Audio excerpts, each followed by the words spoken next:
可以繼續聆訊。Let's continue.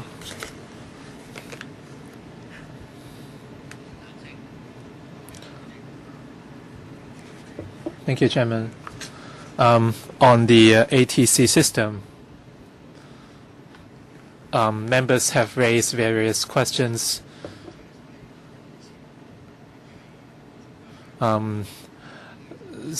The general public might have different interpretations.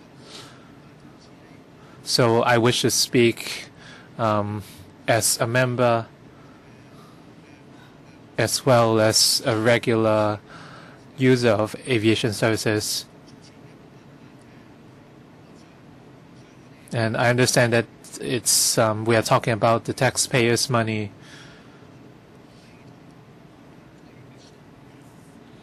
So I have a question on the cost of the ATC system. The fund of about 100 million is not a small figure. But from a safety perspective, 100 million is really nothing. The premium for a plane amounts to a few $100 million US. So I have a question about safety. For the ATC system from phase 1 to phase 3, have you got any figures on aviation records for comparison? If you don't have such records, then you cannot justify the need to upgrade such system. Well, if manufacturers are no longer to provide parts, then it's something else. But in terms of flight record statistics, have you done any comparisons? And during phase 1, did you make any comparisons with other ATC systems in other airports? If you don't have such stats now, you can provide them later. 2 questions, Director General. Thank you, Chairman. Perhaps I will invite Mr. Hui to talk about the safety standards of this ATC system as well as the safety record. Thank you very much. The existing AT1 system comply with the safety management system, and we have a comprehensive safety system in place. It applies to all AT systems, and the system currently adopted by Chalabkot Airport complies with this set of standards by ICAO, and we would see whether all the systems can comply with the ICAO requirements, and there is regular monitoring. Every day we have a set of statistics to monitor the performance of the system, and as of now, the performances comply with ICAO standards. And when you look at the statistics, actually those requirements have been exceeded. And for the future AT3, we would adopt the same framework, the same SMS framework set by ICAO. Chairman, since you have already done comparisons, when you made the decision to go with AT3, did the manufacturers provide ample choices? Did you make ample comparisons in terms of the manufacturer before the tendering? Did you consider whether there are enough manufacturers before you started the tendering? Can you tell us more about the situation? DG. Thank you, Chairman. On the first question, for the safety record of the existing ATC system actually exceeded the requirements set by ICAO, and the reliability is over 99.9%. So I hope we can give members some confidence, and after the handover of the new system, we will monitor the reliability and safety of the new system. DG, it's not about how confident we are, but the PAC have to consider the cost effectiveness of the system. You have to reassure the public.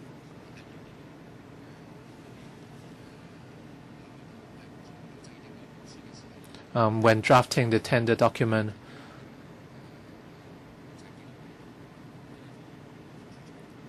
perhaps Mr. Lee, the Deputy DG, can address this question. You didn't answer Mr. Leung's question. Apart, did you invite those 5 tenderers to pay a visit and look at your existing AT1 system? You have to ensure that the new system is better than the old one. If you didn't do that, 2 of the 5 tenderers would have a deeper understanding of the system. Did you do the same for the 3 other tenderers? Perhaps the Deputy DG can address this question. Mr. Lee, please.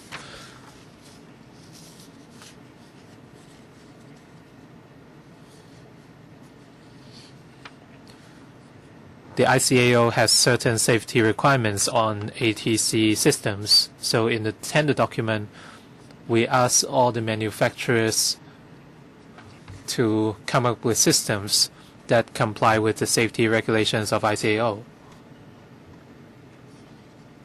And during the assessment process of the tendering exercise,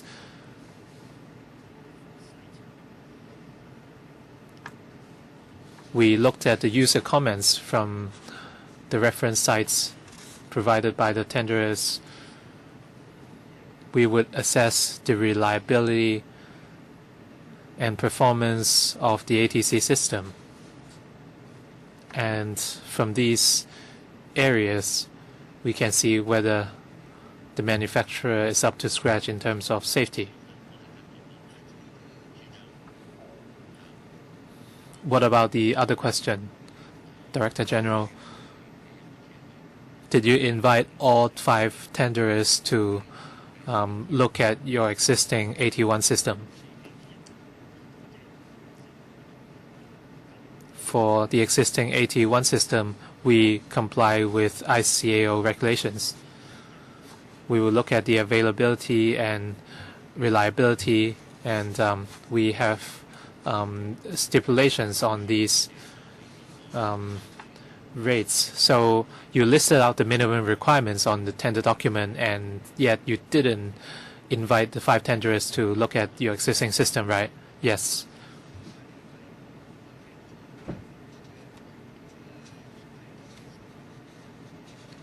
I'd just like to know whether you have looked at the existing system and just want to make sure that the new system is better than the old one from a cost effectiveness perspective. So now that we are clear with this,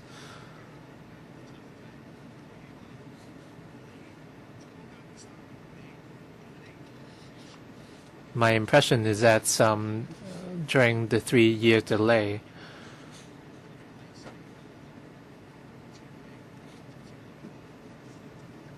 you don't agree that you have spent 60 or 70 million more.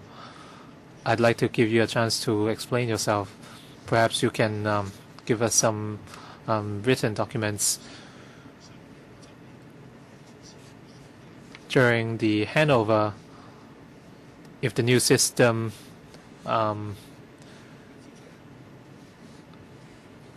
is in place, do you still have to pay for extra maintenance? So if the new system is delivered on time, does it mean you don't have to spend anything extra on maintenance? Or is it the opposite? So if you make this comparison, you can see how much more you have to spend or how much you can save. So I hope you can provide us with more information later. DG, please go back to your tender document. The price includes maintenance and other fees, so you have to be very careful. Thank you very much for your reminder. What you said was wrong. I hope you can give a right answer to Mr. Ng Leung Sing's question. Thank you very much again for the reminder. According to the completion date of the contract, it's the end of 2013. So it was a delay of 1 or 2 years. And during the handover from the old system to the new, perhaps Mr. Wu can tell us more about the details of the extra costs. Mr. Wu, you said the extra cost was 5.9 million, as well as an extra 9.5 million, which comes to about 14 million. So I hope you can give us a correct answer.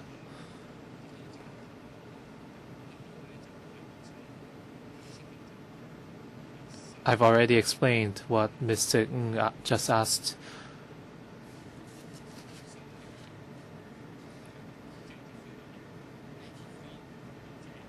Whether it's 83 or 81, we need some manpower.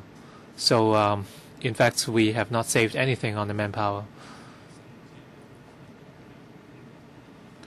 And for the contract of the new system, as the chairman said, and it's also written in the document,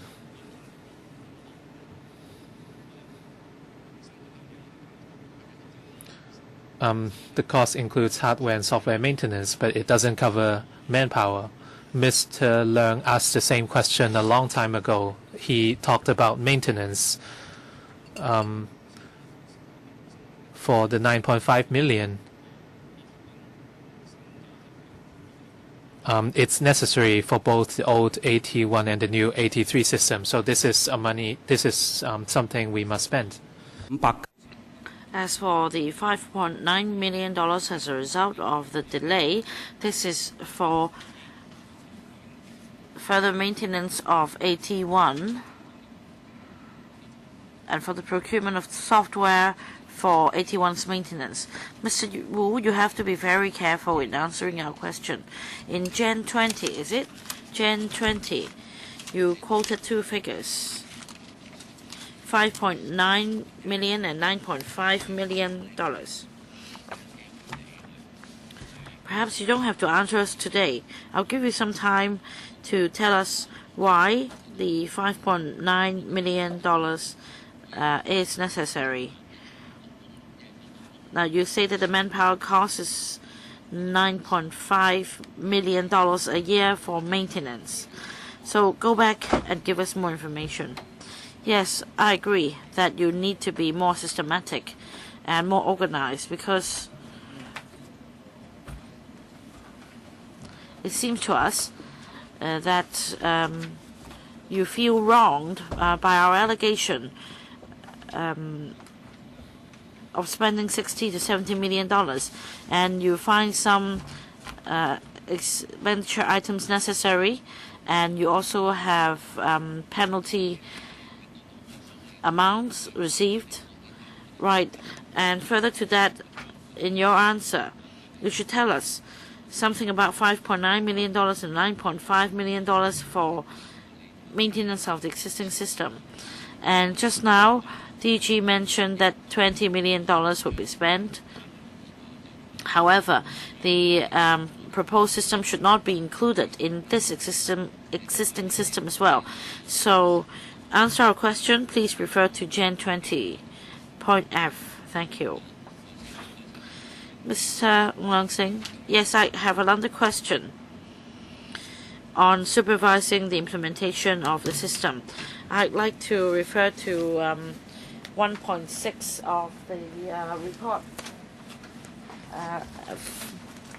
For the smooth transition of the system, the CAD set up a dedicated team, and then note 3, it says the project team is headed by an Assistant Director General of Civil Aviation for overseeing the preparation of the 2 projects and the implementation. So, about the head of the team, the Assistant Director General, and he leads a team of civil aviation staff. Now that there is a delay, I'd like to know whether there have been any changes. Or maybe I would defer to Mr. Lee, Assistant DG, to explain about the changes. Thank you, Chairman. When the project team was set up, it was tasked to oversee the implementation of the ATC system as well as the new CAD headquarters. 2 years ago, the CAD headquarters project was completed, and the Assistant DG of Aviation at the time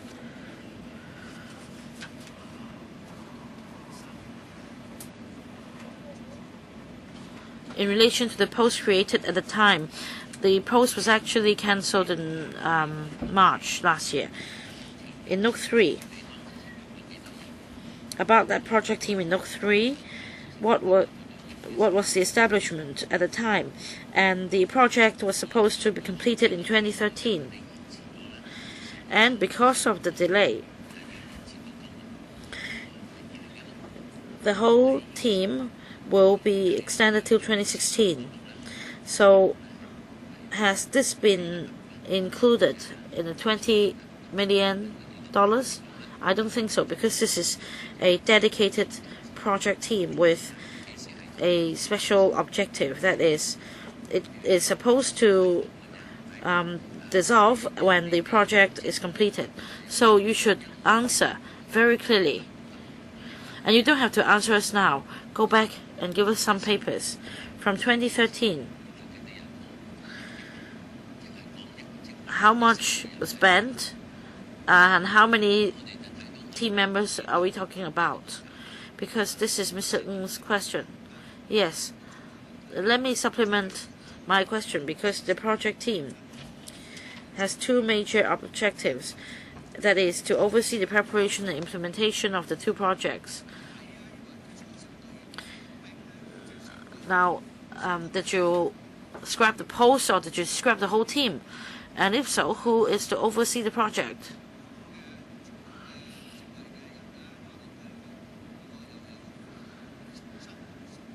Is it that nobody is overseeing the project, or will another team be created? Another question. Usually, the project team is dedicated to a certain project, and this project team is about the management of a system. Do they have a specific terms of reference? And are regular reports submitted to reflect the progress? Is there any paper that can show the functions of the team in the course? And is there any response from the senior management? Can you give us some information to show how effective this project team is? DG, do you need time to answer Mr. Ng's question? Yes, because this covers quite a wide area.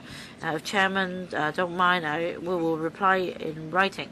Yes, please do. This is important, because if management is smooth and is proper, then we can have confidence. It's a matter of confidence, because we're not just looking at one system. We're looking at whether your approach is systematic.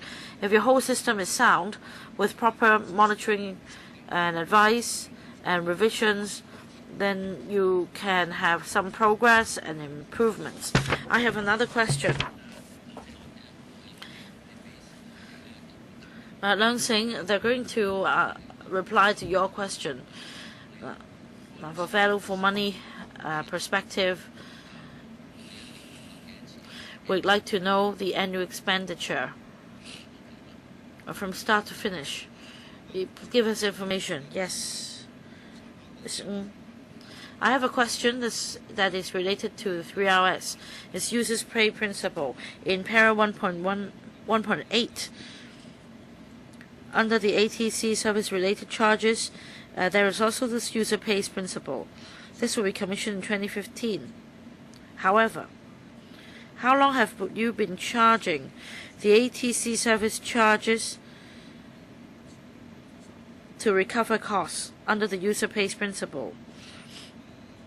And I'm talking about the charges in A and B.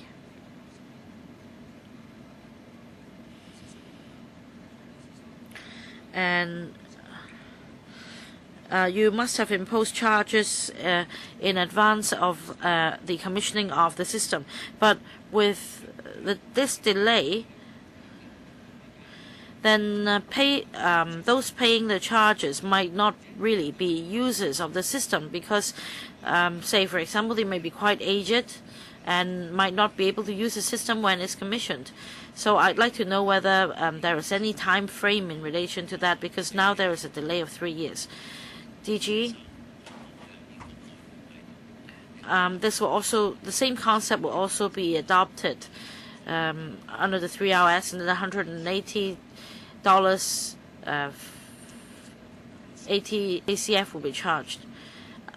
Well, Chairman, I think we'd better reply in writing, because this is about the existing charging mechanism.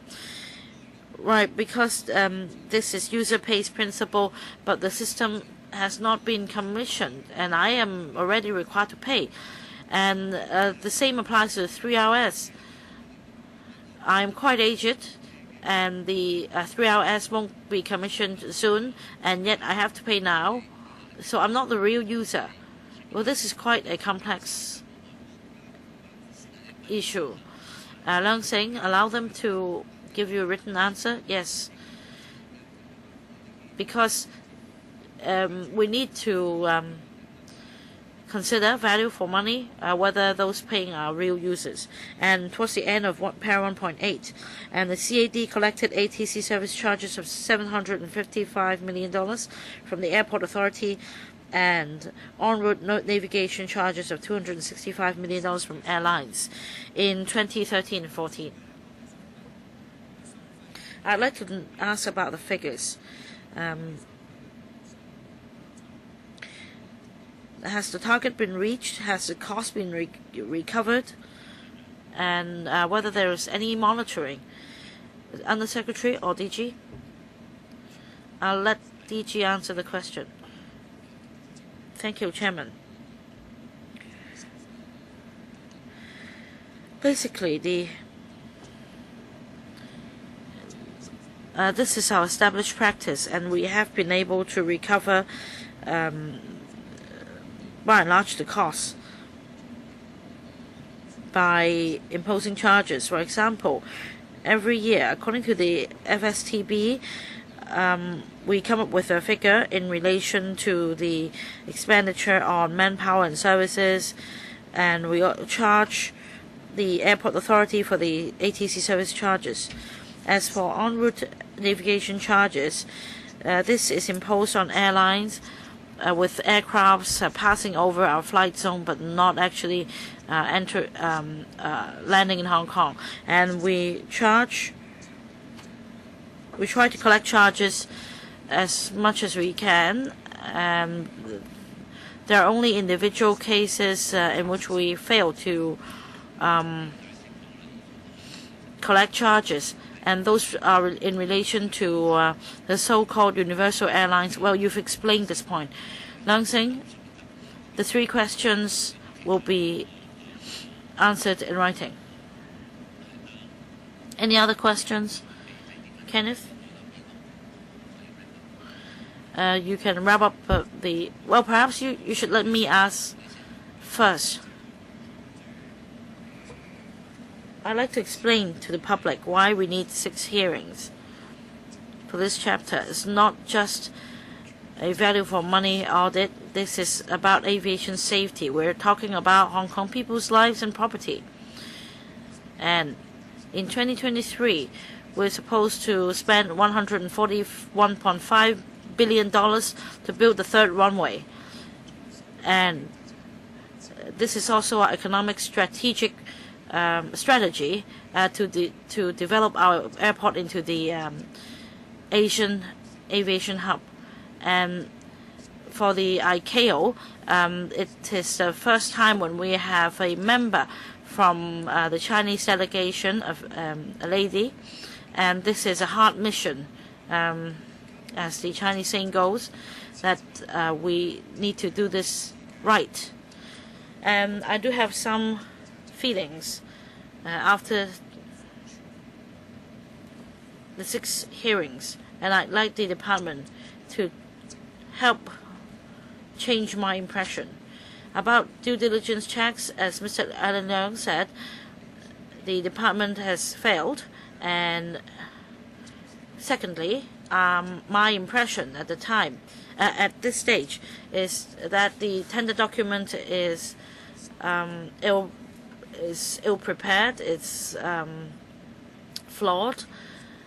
And thirdly, on implementation of contract, I have this impression that the department has been very lax, and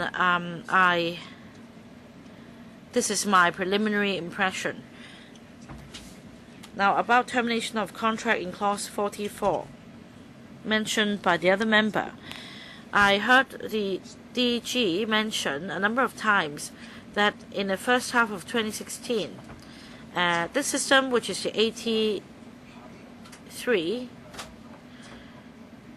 will be smoothly implemented in the Chek Lap Kok Hong Kong International Airport. Is that right? 4 questions? Well, Chairman, in fact, 1 question only. You raised 3 points and 1 question. I'd like to clarify. Is it the case that, answer the last question first.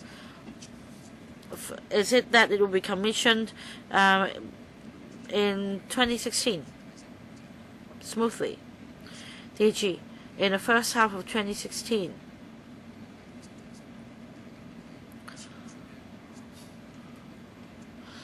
I mean, this is the commission target agreed by our department and the manufacturer. We not only have to complete the site acceptance tests, we also understand that it has to complete the reliability tests, and it also has to be aligned with other systems in the ATC before detailed training can be provided. So if we're satisfied with the system, then we are confident that in the middle of 2016, after taking over the system, it can be running smoothly. So you don't have confidence.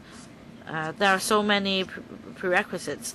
Now, there are 4 to 5 tests to be conducted. Let's look at a very simple table. Table 3, audit report number 63, page 14 of the English version. The factory acceptance test actually hasn't been completed because there are still some over 100 outstanding observations.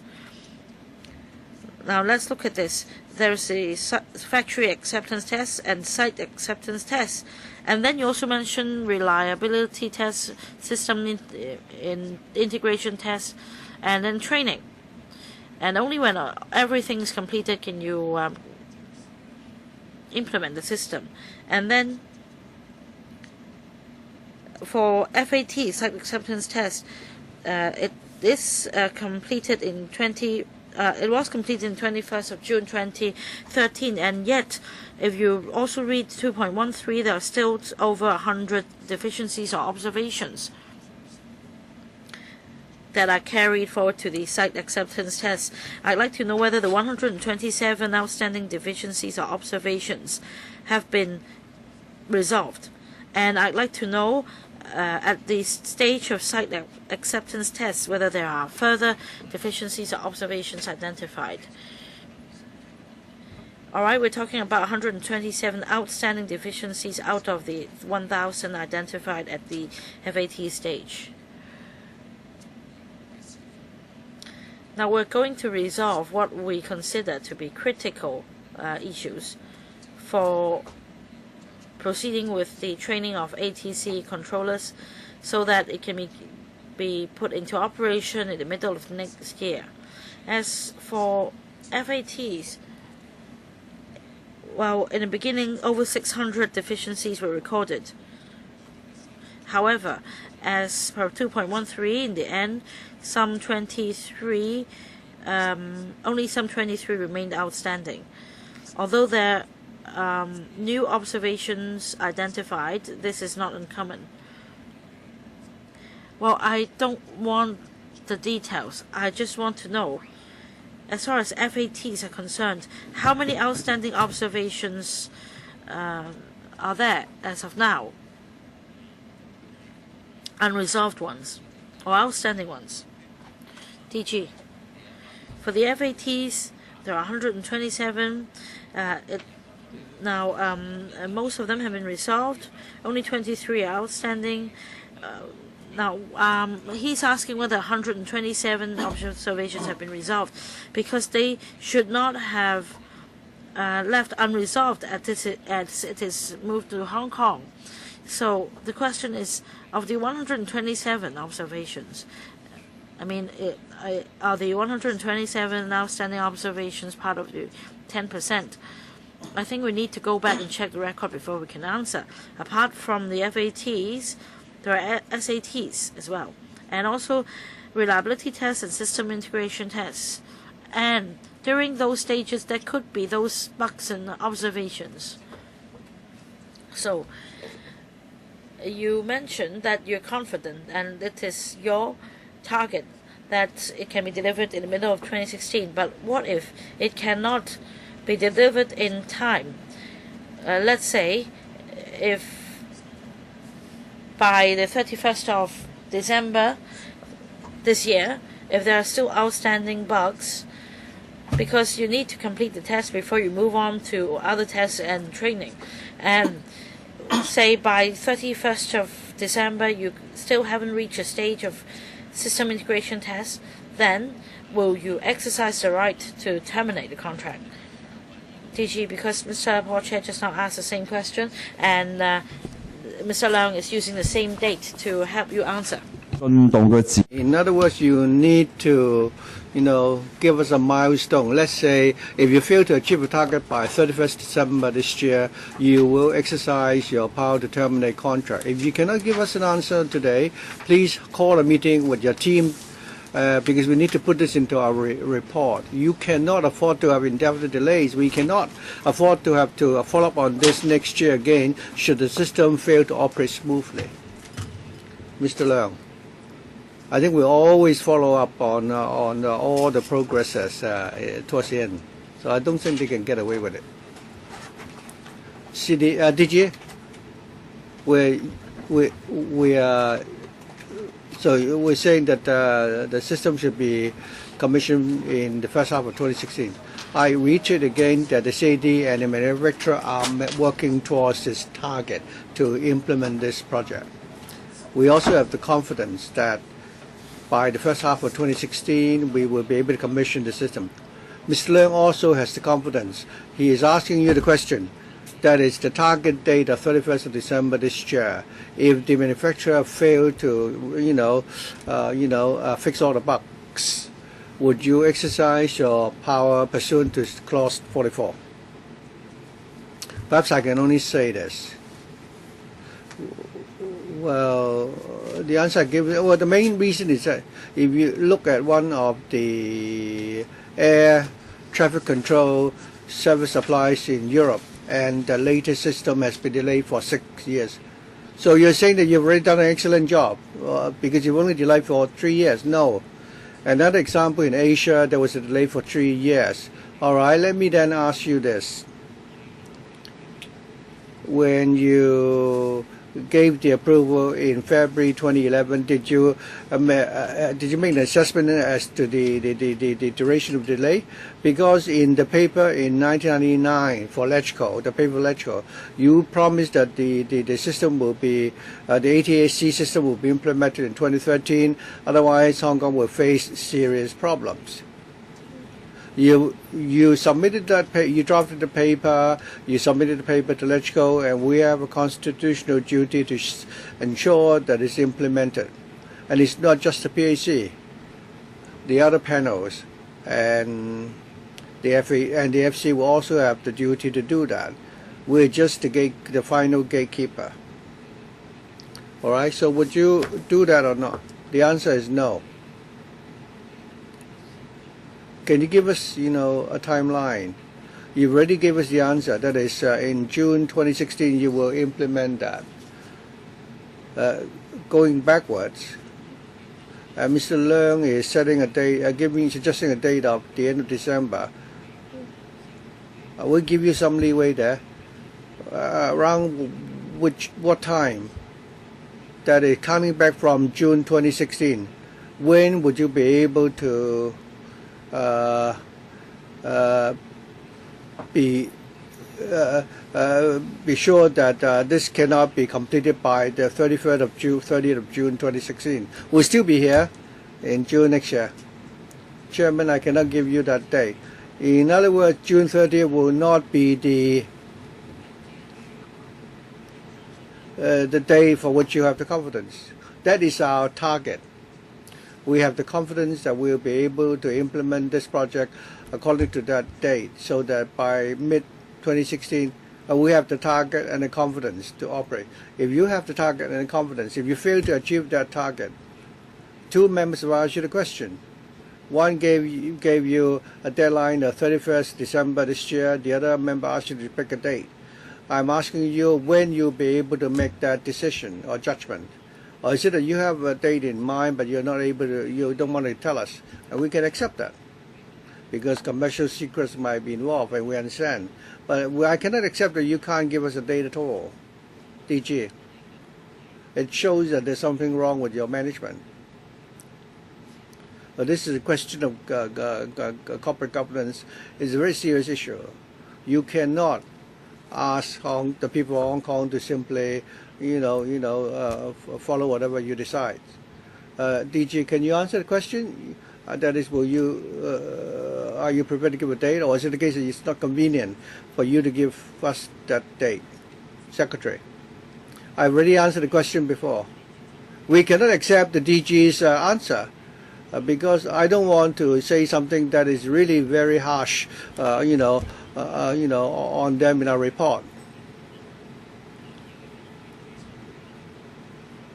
They promised the system will be implemented by 30th June 2016.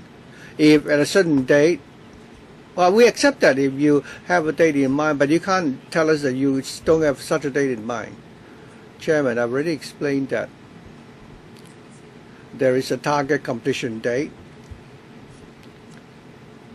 And we've also considered the need for contingencies should we fail to meet that target.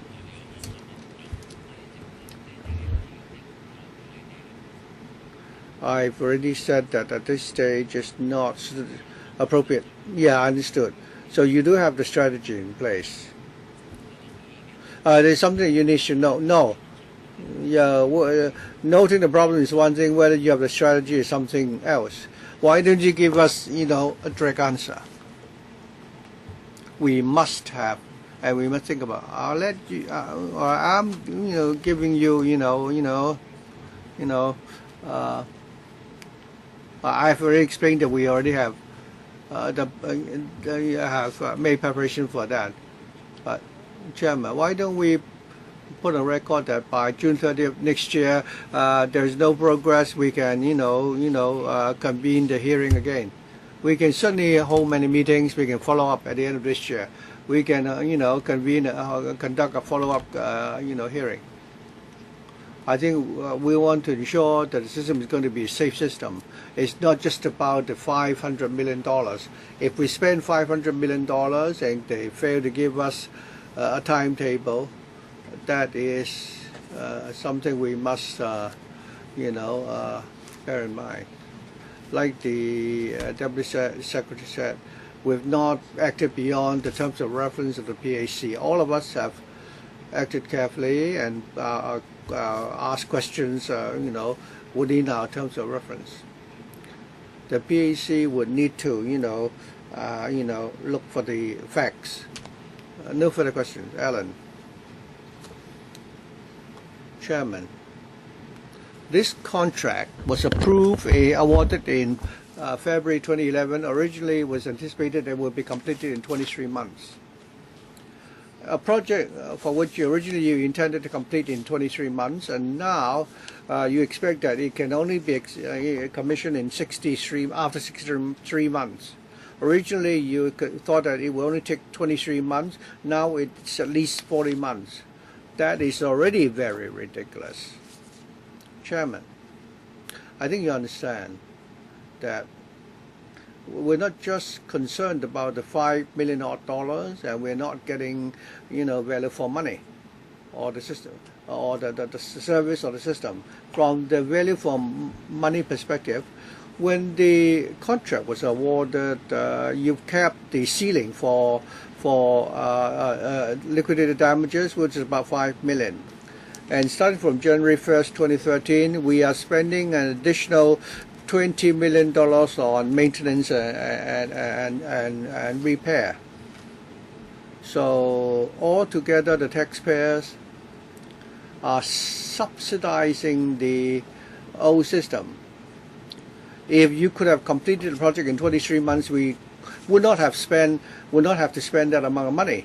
From the value for money angle, we have to consider really whether we should cut loss ASAP and whether that would be the best course of action. What we've heard is rather, strange. You came to the FC in 2007.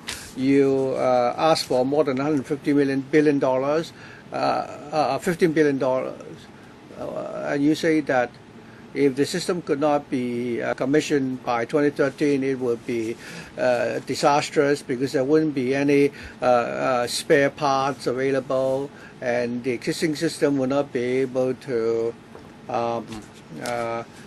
cope with the new flight schedules and so on and so forth. That's what you told us. Chairman, you reminded us of the FC paper. So now that there's a delay of 40 months, the systems can still work.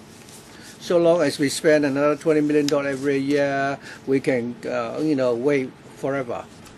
From the value for money angle and from the question of efficiency, this is something that the PAC cannot accept. We can't accept the government to perform like that. Members are so concerned because the DG has not answered your question. So do you have a set of objective criteria and a timetable, or like other members said, whether for those system flaws that if you don't pack it to the system flaws which have not yet been fixed, that is, you should say every month they should be able to rectify the flaws in the system, a certain number of flaws in the system, and that ensure that there won't be new flaws on it, then we can continue to wait. Otherwise, why don't you be more decisive from the value for money angle, and according to the contract, you have the right to terminate. And then you can find a more capable contractor to, to actually clear up the mess, rather than allowing this successful tenderer to simply procrastinate. So you must have an incentive for it to do it. So from the value for money angle, I always keep reminding myself that we're looking at the value for money angle. We are spending additional $20 million of public funds to maintain this old system, which, according to the PFC paper, should have been deemed commissioned in 2013, but we're still using it.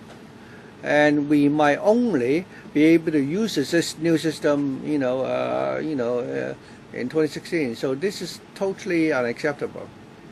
I think this time I might have to ask the Secretary. Now, when we draft the report, we cannot avoid this value for money angle. So could the Secretary represent the SAR government and say that as the aviation hub of Asia or the world, how long do we have to wait? How much more longer do we have to wait? And what objective criteria will you go by to decide whether or not you want to continue to wait, or when are you going to make a decisive decision to terminate this contract? Only then can you give an answer to the people of Hong Kong and safeguard Hong Kong's status as a regional aviation hub. If we were like New Delhi, you need a charter flight of in the head of state to come to your flight information region, and then suddenly disappear from the radar screen, and only then will you react. That might be too late. So I'm giving you, Mr. Secretary, a final chance to answer the question from the PAC. That is, please consider it from the value for money angle. You're already late by 40 months. Shouldn't it be the time for you to cut loss now? Secretary. Chairman, I already explained that in implementing these projects, we always need to look at it from the value for money angle. Several members have indicated that we should, at a certain stage, must come up with some contingency plans.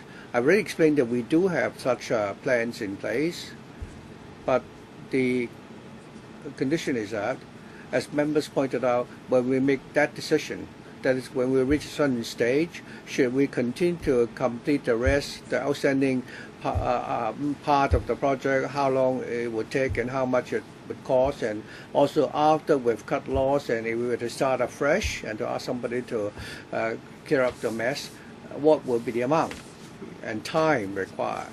Because it might be even more expensive and it might even take longer. I think that is the crucial thing to consider. Chairman,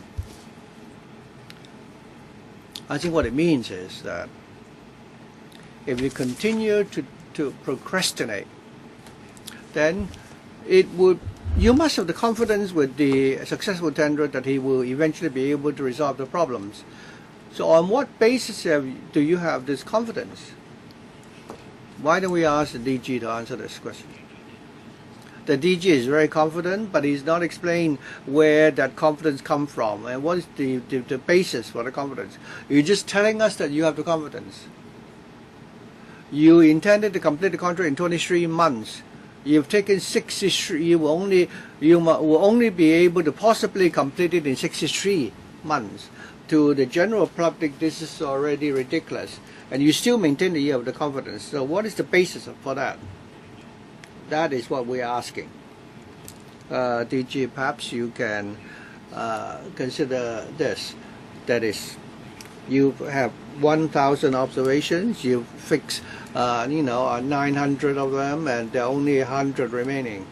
So Mr. Leung is saying, out of the 100 observations, have you resolved the 127 problems regarding the factory test?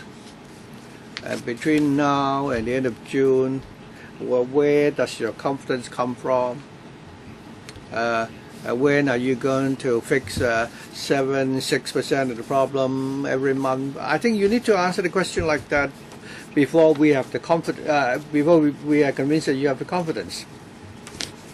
I just can't rely on your words. You can't just ask us to believe in you. We will be very, very suspicious if people ask us to trust them. So why do we need to trust you? You must give an explanation. You ask us to trust you. You're not Jesus. I cannot blindly, trust you or believe in you, because there's no basis for us to trust you, but according to your track record. When you issue the tender documents, you already made many mistakes. Mr. Leung already pointed that I'm sorry. I call you the secretary, Mr. Leung. Mr. Leung has already pointed out that you already made a mistake there. And when you awarded the contract to this tender B, and you have all these problems regarding the enforcement of the contract. We've had 6 hearings already, and we have 20 minutes left, so I'm going to give you these 20 minutes to tell us where does your confidence come from. And secondly, at what stage do you think that you need to be satisfied that you no longer have that confidence?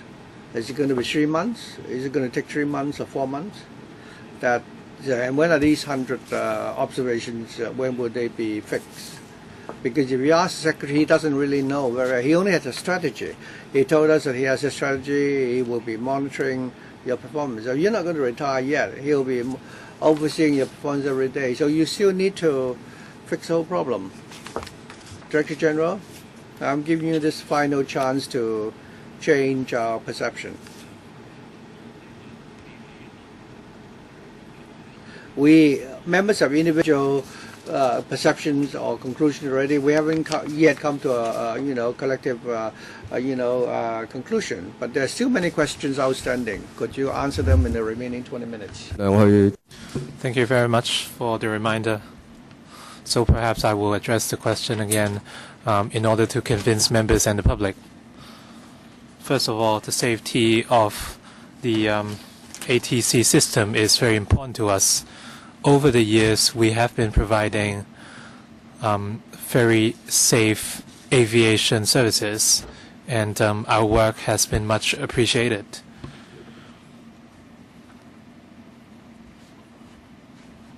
Mr. Leung mentioned that the Director General of ICAO is Chinese. Well, that was just a comment. You don't have to respond to that. You just have to talk about safety. As an international aviation hub, my colleagues who are in charge of these projects have done their due diligence, and there have not been any mistakes from their part. They have done their best in examining the tenders, and they have been very meticulous. 5 tenders were filtered down to 3. Well, you have mentioned it 4 times. And in terms of execution, they have also done their best. Every week, we convened meetings between our management and the senior management of the successful tenderer, and we convene such meetings to update each other on the progress.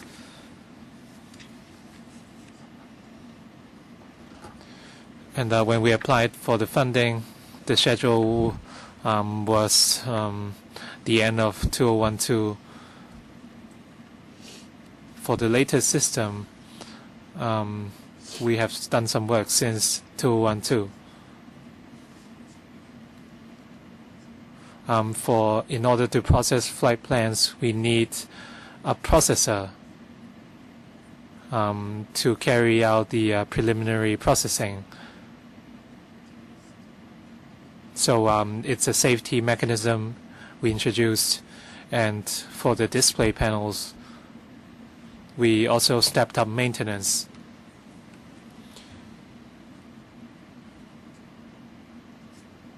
And we would extract some circuit boards from our existing equipment. so that our existing system can continue to operate.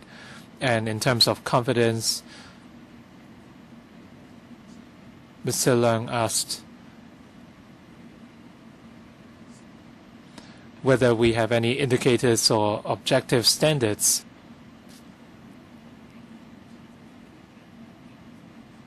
When you talked about confidence, you said the new ATS system will be in operation by the end of 2016.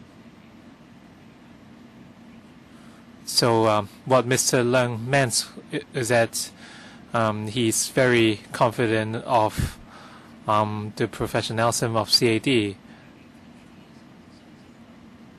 So please be specific. We want to know how confident you are on the AutoTrack 3 system. Sure, I will focus on 83. At this stage, I'm still confident of 83 because the manufacturers and ourselves have invested a lot of resources. We have maintained communications, and we have come up with about 1,000 observations, and we would discuss with them one by one. And we would come up with, we came up with about 200 observations which demanded our attention.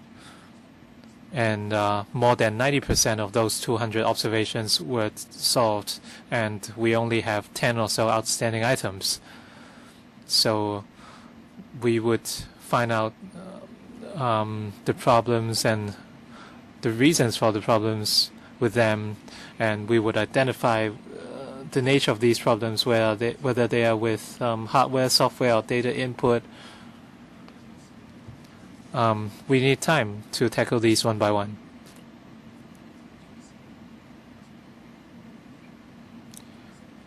We have whittled down the problems from 200 to around 10. So we have made a lot of progress. So we are confident that the system will be in operation by the first half of 2016. Of those 1,000 problems, around 20% or 200 observations were important. Well, in terms of safety, every issue is important. Whether it's a plane for a national leader or the general public, safety is equally important. You cannot say that you have whittled down the number of issues from 1,000 to 200 and to 10, and that you're satisfied with your work. So please don't. Please be direct and to the point. It's the question is very simple. Within those 1,000 observations, from March to June 2016, what are your standards? What are your targets? How many problems are you aiming to solve every month? The question is that would you solve all the problems by end of the year? And Mr. Leung asked you to draw a line, and Mr. Chair asked the same question again. You did not address any of those questions. You keep telling us to have confidence in you. So you have to justify why we don't have to trust you. I've been very patient, and for those 100 or so problems, let's say by the end of the year you would have solved about 90 of them. In paragraph 44 of the tender document, it's stated very clearly when the contract will end. We have to think about value for money. We have to see whether the tender document is fair to all tenderers. We cannot juggle our standards all the time. Every year, as we grant contracts, it amounts to more than $100 billion. Everything must be set in black and white. You cannot just ask us to have confidence in you and expect us to approve it. So, Director General, can you give us a timeline on when you can tackle these 100 issues?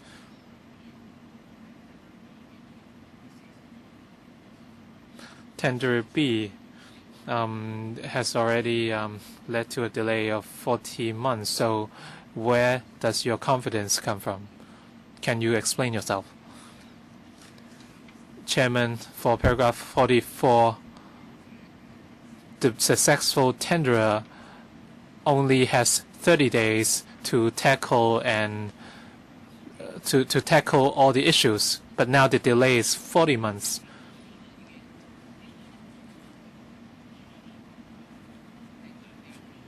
DG, you have spent a lot of time, and we don't accept your answer, and I don't personally accept your answer.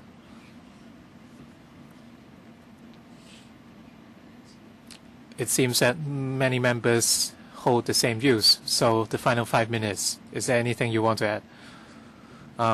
I want to reiterate that we have not juggled our standards all along.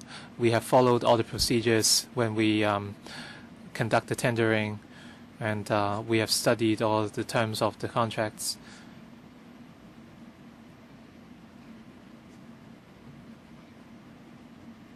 Based on our communication with the manufacturers in tackling the problems.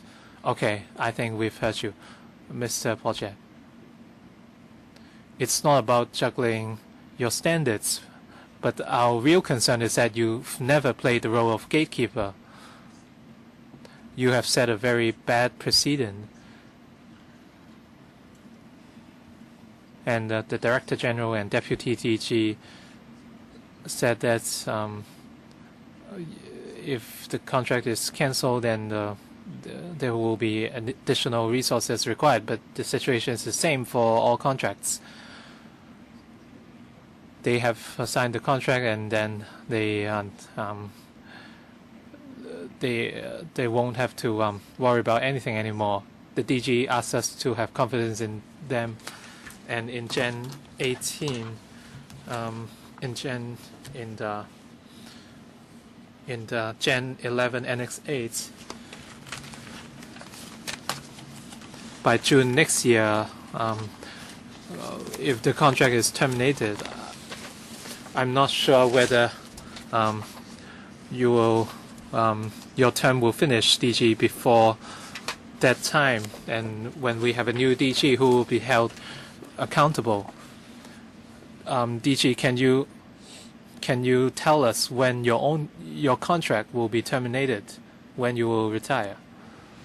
Sure, I can address that. According to civil service terms, I have to leave my role by age 60. So when would that be? It will be September next year. I will be 60 by September next year. Any other questions from members? If not, I want to follow up with the Director of Government Logistics, Ms. Cheng.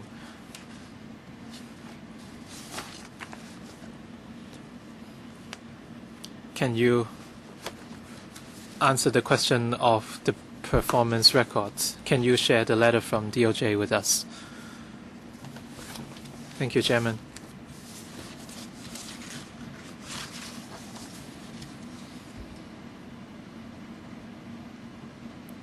When drafting the document with DOJ, some correspondence involved the CAD and DOJ.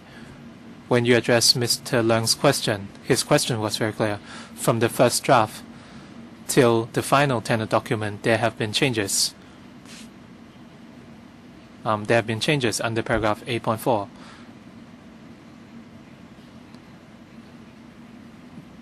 And you said DOJ requested you to make the change and not CAD. We will follow up with the DOJ why the change was done under paragraph 8.4. In 1993, the terms was 12 months under 8.4. So I just want to know the DOJ's view. the concept of bidding challenge is involved. I don't really want to go into that, but it's important for us to know.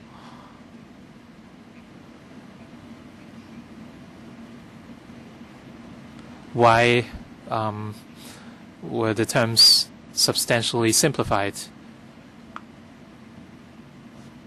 And as such, there is a lot of room for maneuvering for the respective government department, and a lot of discretion could be given. It could be given on experience, on credentials, etc. Can you just give us a hand? And the Civil Aviation Department has to give us all the statistics. How do you come up with this figure of 5.9 million and 9.5 million? And and the questions asked by Ms. England saying were important as well. And under paragraph 3 of the report, the special team on ATS 3, how much did they spend every month since the start? We have to know all these. And over the course of the delay, the project team is still here. If the system was put in place in 2013, we won't have to do all that, and we will forward this information to the manpower panel for further deliberation. I'd like to thank all your time throughout these 6 hearing sessions. I'd like to thank David and our colleagues. It's a very complicated issue. 唔該晒。